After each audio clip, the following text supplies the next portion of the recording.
alchemy in a way, where the doubt eventually gives way to truth. And truth is what's, so that's the great secret for me about doubt. Doubt conceals truth, but it's a journey, into the doubt. So you have to face it. You have to face all your own doubts. And then truth gradually starts to populate the cells of your body. More and more cells are resonating with truth, and less cells are filled with doubt.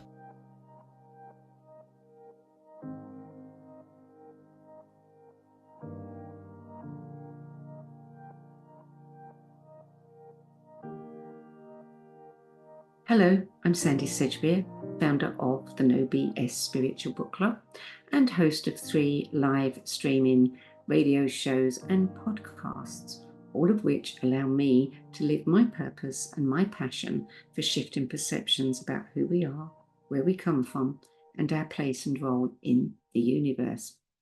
This episode features international teacher, mystic and poet Richard Rudd, who is the founder of the Gene Keys, a truly fascinating, sacred teaching of universal wisdom that's embedded within the structure of our human DNA and enables any one of us to uncover our life purpose. Enjoy. I'm the founder of a system called the Gene Keys, and so that's been a deep part of my purpose. But also, purpose is a multi-leveled thing. So I'm also a father and a husband and a family man. So that's also a deep part of my purpose. And those two, my working life and my family life, are a deep part of my purpose. But I go even deeper than the things I do, because for me, purpose is more about a state of being. It's a state of presence. And so in my teachings, the Gene Keys, which guide people towards their purpose, it's usually guiding us into a state of being, some state of compassion, or there's often words of the Gene Keys. My particular word is about timelessness.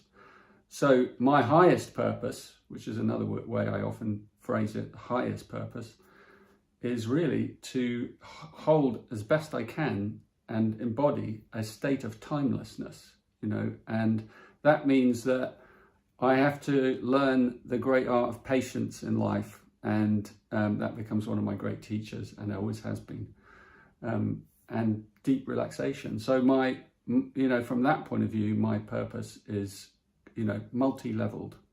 The road that led to me discovering my purpose probably began with a big mystical experience I had in my late 20s, where previous to that experience, I was just kind of drifting about in the world and interested in lots of different things. But then I had this big event that lasted for 3 days. It was a spontaneous event, and it put me in touch with a kind of much more cosmic intelligence at the core of the universe. And it gave me a completely holistic view of reality, a new view of your reality. And so that started the journey towards my true purpose, my higher purpose, that event. And then it was a struggle at many points along the way, because when you're in one of those heightened states of consciousness, especially for a long period of time, which I would say 3 days and 3 nights is actually quite a long period of time to be in that state. And I'm kind of in awe of people that live in that state. Haven't met very many of them. But for me, it was about having a taste of it and then creating a journey towards it by walking that journey myself. And I'm still doing that. And so my teachings, called the Gene Keys, are a part of that journey, and they're still unfolding. And so in a way, my purpose is still unfolding. But it is this sense of, underneath what we actually do in the world is this sense of kind of dwelling in that timeless reality of, deep love and, universal love, I guess you could say. So yeah, it's been a long journey with many interesting twists and turns and learnings and fallings and back to like this state of more universal intelligence. Yeah. Yeah, I've had many moments of doubt. A friend of mine, who's a mentor actually of mine, very wise lady, told me recently that founders generally live in 80% doubt for the whole of their life. And I very much resonate with that, because you're the beginning of something, and it's usually something that's emerging in the world constantly, and it's often changeable and changing, and it changes you. And that's been my journey. And so I've had a huge amount of doubt, self-doubt, about is this for real? Am I for real? Am I being authentic? Times, especially when I've been less than, what I would consider, in integrity, I've learned the fastest. And the times of deep self-doubt, but that doubt, as in all the Gene Keys teachings, every shadow contains a gift. So for me, and that doubt is actually a deep part of one of my keys, and that doubt leads to inquiry. So it's gift. The gift of doubt is inquiry. It takes you on a journey of looking in deeper. Unless you're avoiding it, which many people are, they just try and avoid it because they don't want to go there. But if you look into the doubt, there's some magic there, because it takes you on this inner journey of like inquiring, well, who am I anyway? What is this doubt? It's just little aspects of my old self that have not fallen away yet, and so there's an illusion to it as well. And that my experience is there's actually an end to it. But it's a finite thing. Like these shadows, these states like doubt are actually finite. So there is actually because when you enter into that heightened state, there's no doubt there. There's only cellular certainty of who you are and what you are. And so doubt is a kind of process of alchemy, in a way, where the doubt eventually gives way to truth. And truth is what's, so that's the great secret for me about doubt. Doubt conceals truth, but it's a journey, into the doubt. So you have to face it. You have to face all your own doubts. And then truth gradually starts to populate the cells of your body. More and more cells are resonating with truth, and less cells are filled with doubt.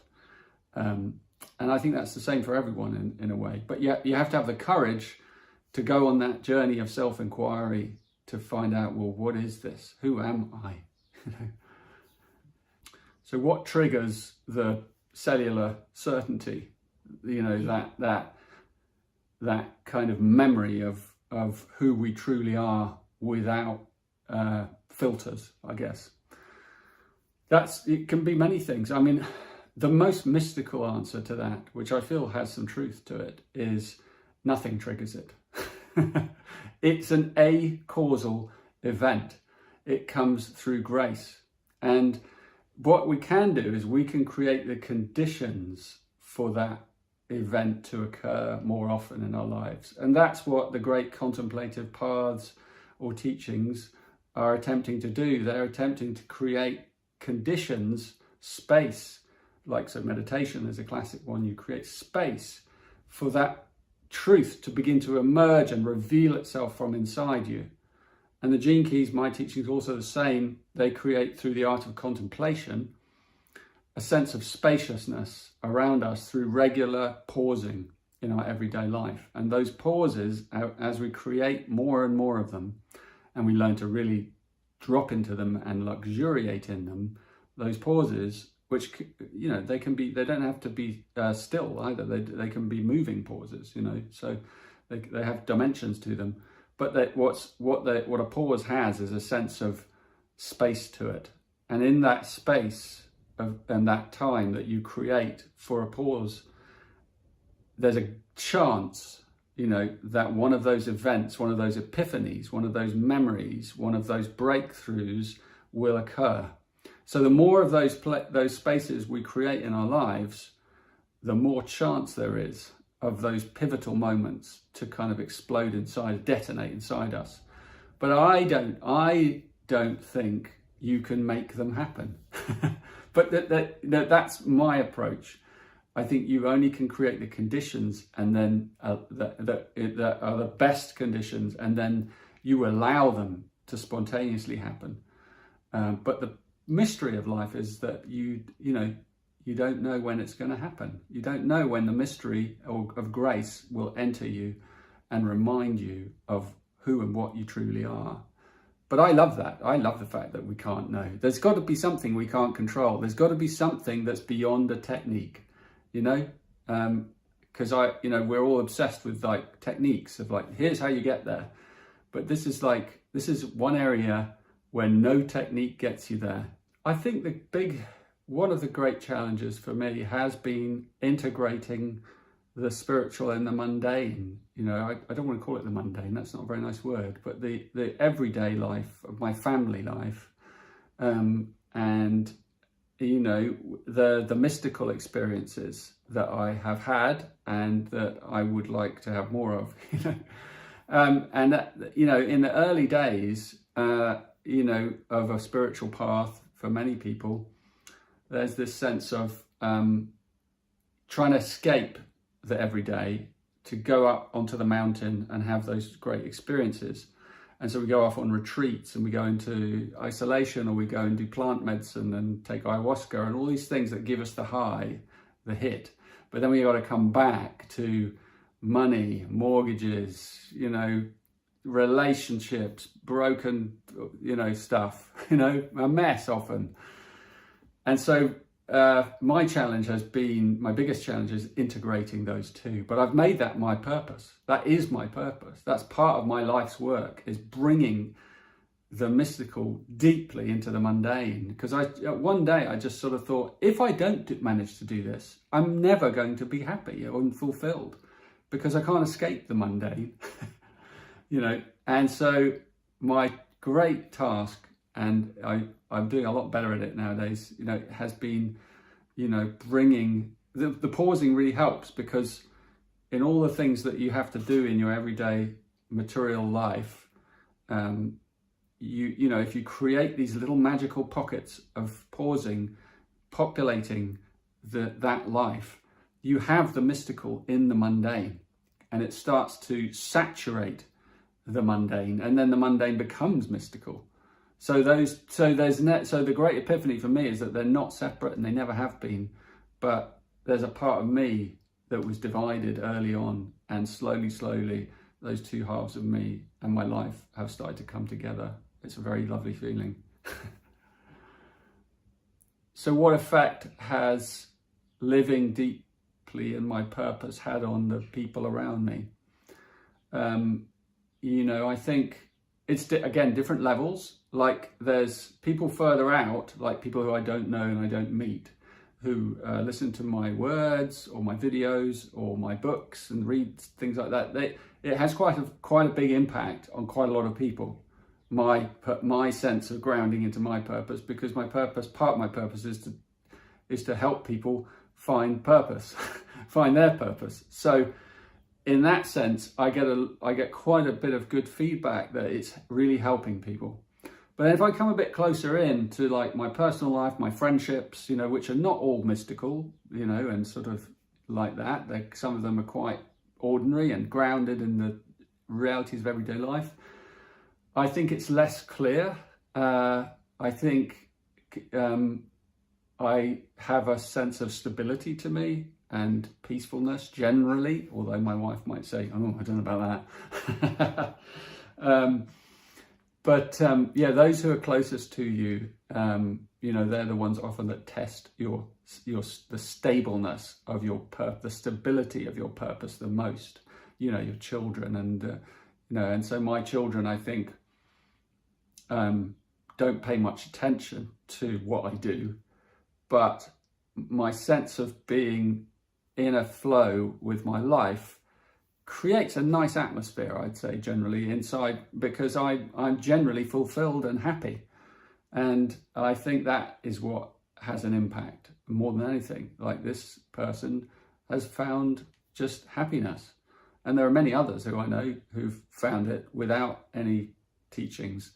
But I think it does have a powerful impact on others, especially if someone is suffering or is anxious or, caught in a trauma or, in an addictive pattern of some form or depression, then when someone comes and they're living their purpose, then it has a kind of, it can remind people that there is another way and that there is, it's a bit of a journey, and it can be an encouragement to them to take that journey, and that there's hope. So I hope that for some people I bring a sense of hope. I think I probably do.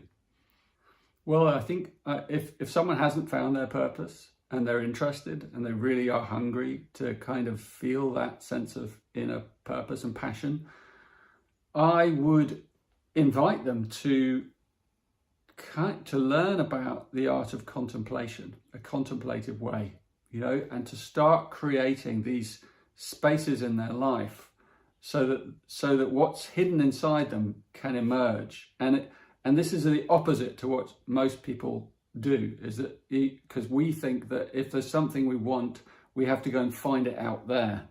And this is the opposite. To find one's purpose, really, it has to emerge from in here. It's part of our wisdom. It's part of what's our essence or our soul. And so we have to slow down. So I would invite people, who are interested in this journey to kind of find out more about that contemplative way and to slow down and find these spaces, these pauses, and they can be very short. That's the beauty of it. Like, that's the simplicity and the good news in a way, is that, I have this little app called the Triple Flame app. It's out in the App Store, and it just dings you on your phone every 3 hours for 3 minutes on the 3, 6, 9, 12 of the clock. And only 3 minutes I do have to pause every 3 hours. It's not very often. But in the beginning, taking those pauses becomes a little discipline, and to do it a day after day after day. But soon you start to create that space where what's hidden inside you, this deep sense of being, of purpose, can start to reveal itself, can start to reveal its mystery. And it might do that in all kinds of ways. It might kind of, in one of those spaces, you might suddenly think, I've always wanted to learn the piano. Why have I never done it? There's 1,000 reasons that you may not have done it. And then suddenly in that space of one of those pauses, you have this pivotal experience of like, I'm going to do it. I'm actually going to do it. But if you hadn't taken, 50 pauses that month, you wouldn't have got to that one pause where that realization arrived. So you have to create these spaces, I would say. And I really invite people to kind of begin that practice and see the magic start to come. But you have to be a little bit persistent and a little bit patient because you don't know in which pause it happens. And in the beginning, it's 3 minutes. But as you start to enjoy them more, you might extend them, because you might realize, and then you might just leave. You might not need the app anymore. You might just start to find that you're just taking them anyway because they're joyful. And you can take them in lots of different ways. So you can go for a walk, that can be a pause. You can have a lovely dialogue, it can be a pause with someone, but you'd have to be a pause, you have to stop doing something else and then start doing something where you're much more present. So pausing is about bringing your presence to something. And it's usually very joyful. Although sometimes when you do open up that space, you also become aware of, difficulties or pains inside you or discomfort or unease or anxiety. But it's much better to know more about those things than to have them repressed and not known. So there's a little bit of courage also in this contemplative path. So, but it's very, very simple. It's a very simple way. I moved through, like many of us, I moved through many methods in my search for purpose. My early methods were from the East, the meditation practices, Tantra and Tao. The Tao, I studied with several Taoist teachers, Taoist masters from the Far East, and those were kind of building blocks for me. And then I became interested in the I Ching and human design. They were key components of my journey.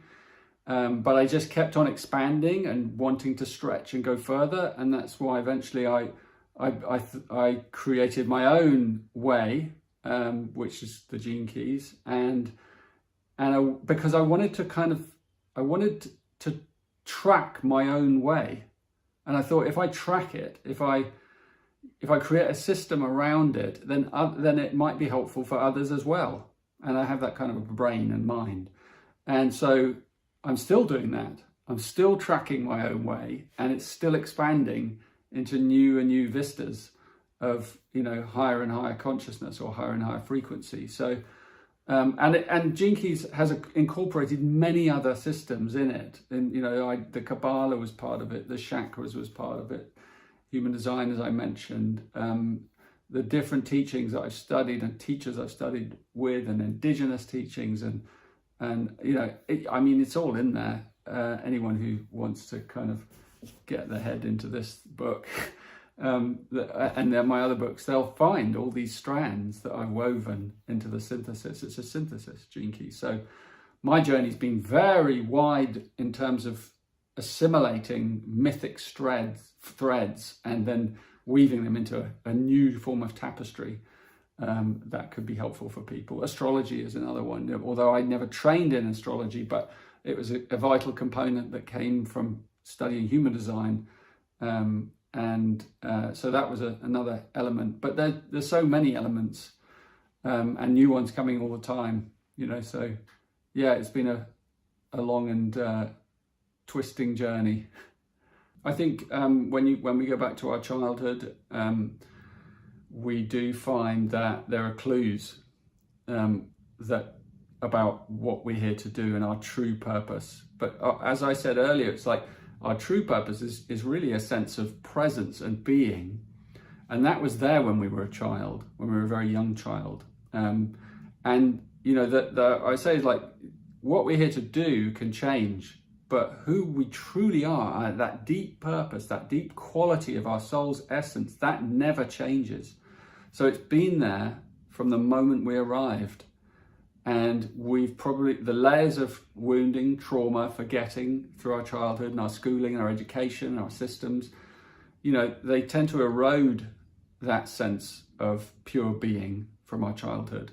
So recapturing aspects of our childhood or going on a journey into what happened and trying to remember how it was and looking for clues can be a wonderful dance, to go and see. I guess for me, like I had moments as a boy, I had great joy as a boy. I remember being a real show off, actually. My mum was saying, stop showing off, how mums can do that to young, boisterous boys. And actually, I ended up being a bit of a show-off in the world. But it was part of I think I was in training for lots of people might end up looking at me. So I might as well start getting used to it. And just spreading that joy and that passion is part of everyone's purpose. But we all do it in different ways and different styles.